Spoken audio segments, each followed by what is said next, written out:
السلام علیکم ورحمۃ اللہ وبرکاتہ۔ رنج و غم اور ادائے قرض کے لیے جامع دعا۔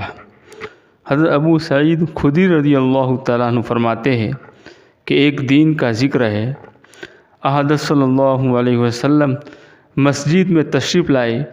وہاں ایک انصاری ابو امامہ رضی اللہ تعالیٰ عنہ بیٹھے تھے۔ رسول اللہ صلی اللہ علیہ وسلم نے فرمایا کہ اے ابو امامہ، تو بے وقت مسجد میں کیوں بیٹھا ہے؟ عرض کیا، یا رسول اللہ صلی اللہ علیہ وسلم، طرح طرح کے رنج و غم ہے اور لوگوں کے قرض میرے پیچھے چمٹے ہوئے ہیں۔ فرمایا، میں تجھے ایسے چند کلمے بتائی دیتا ہوں کہ ان کے پڑھنے سے اللہ تعالیٰ تیرا رنج و غم دور کر دے گا اور قرض ادا کر دے گا۔ تو صبح شام یوں کہا کر، اللہم انی اعوذ بک من الہم والحزن واعوذ بک من العجز والکسل واعوذ بک من الجبن والبخل واعوذ بک من غلبۃ الدین وقہر الرجال۔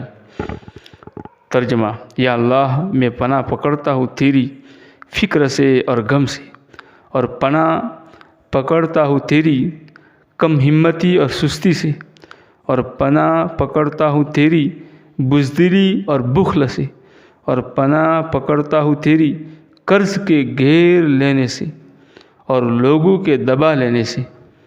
حضرت ابو امامہ رضی اللہ تعالیٰ عنہ فرماتے ہیں کہ میں چند ہی روز ان کلمات کو پڑھنے پایا تھا کہ اللہ تعالیٰ نے میرا رنج و غم دور فرما دیا اور قرض بھی ادا کرا دیا۔ یہ تو اس کو صبح شام پڑھتے رہے۔ چھوٹی دعا ہے، اللہم انی اعوذ بک من الہم والحزن واعوذ بک من العجز والکسل واعوذ بک من الجبن والبخل واعوذ بک من غلبۃ الدین وقہر الرجال۔ رنج و غم اللہ تعالیٰ دور فرمائیں گے۔ اگر اس پر کوئی قرضہ ہے اور یہ دعا پڑھتے ہی رہتا ہے تو اللہ تعالیٰ اس کا قرض ادا کروا دیں گے۔ جامع دعا ہے تو اس کو پڑھتے رہے۔ صبح میں فجر کے بعد 3 مرتبہ پڑھ لے، شام میں مغرب کی نماز کے بعد 3 مرتبہ پڑھ لے، بس۔ وما علینا الا البلاغ۔